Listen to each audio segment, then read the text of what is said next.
కొంతకాలంగా ఈ చంద్రబాబు నాయుడు గారు ఈ పీపీపీ అని చెప్పి ప్రైవేటైజేషన్ అని చెప్పి ఎప్పుడైతే ఈ మెడికల్ కాలేజ్ ని ప్రైవేటైజేషన్ చేయాలనేటువంటి ఆలోచనకు శ్రీకారం చుట్టారో అప్పటి నుంచి కూడా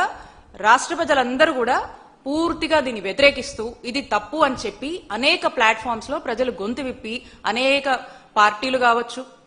అలాగే మా నాయకుడు జగన్మోహన్ రెడ్డి గారి పిలుపు మేరకు వైఎస్ఆర్ కాంగ్రెస్ పార్టీ చేపట్టినటువంటి అన్ని ప్రొటెస్ట్ కార్యక్రమంలో, అలాగే ఈ కోటి సంతకాల సేకరణ అనేటువంటి ఒక గొప్ప కార్యక్రమంలో ప్రజలు ధైర్యంగా బయటికి వచ్చి ఈ మెడికల్ కాలేజ్ ప్రైవేటైజేషన్ కి మేము వ్యతిరేకం, దీనికి మేము పూర్తిగా మద్దతు ఇస్తాము, ప్రభుత్వంగా చంద్రబాబు నాయుడు గారు ప్రభుత్వం చేయాల్సినటువంటి బాధ్యత నుంచి పక్కకు తప్పుకొని ఈ రోజు ప్రజల్ని మోసం చేస్తామంటే మేమెందుకు కోరుకుంటాము. ప్రతి పేదవాడు మధ్యతరగతి వాడు వారి యొక్క ఆవేదనని సంతకం రూపంలో మరి చేసి దీనికి ఎంత దూరమైనా పోరాడతాము, వైఎస్ఆర్ కాంగ్రెస్ పార్టీకి మద్దతుగా ఉంటామని చెప్పి, అలాగే ఎవరు కూడా దీన్ని వ్యతిరేకిస్తూ ఏ కార్యక్రమం తలపెట్టినా కూడా ప్రజలు పెద్ద ఎత్తున కూడా మద్దతు ఇస్తున్నటువంటి పరిస్థితి మనం చూస్తా ఉన్నాము. మరి ఇంత జరుగుతున్నా కూడా కనీసం ఇంత కూడా చంద్రబాబు నాయుడు గారు పట్టించుకోకుండా,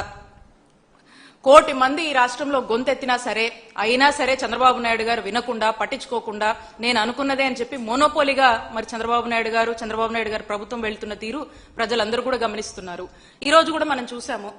మరి ఎవరో పొద్దున లోకేష్ గారిని కూడా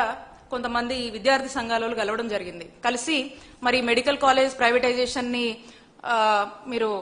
ఆపేస్తే బాగుంటుందండి, ఇది గవర్నమెంట్ రంగంలోనే నడుస్తే బాగుంటుంది అని చెప్తే కనీసము ఏ మాత్రం కూడా పట్టించుకోకుండా సేమ్ తండ్రి బాటలోనే లోకేష్ గారు కూడా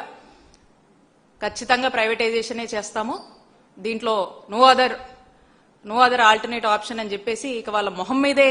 ఏ విధంగా చెప్పేసి మరి ఆయన కూడా సేమ్ స్టాండ్ చెప్పినటువంటి పరిస్థితిని మనం ఈరోజు చూసాము.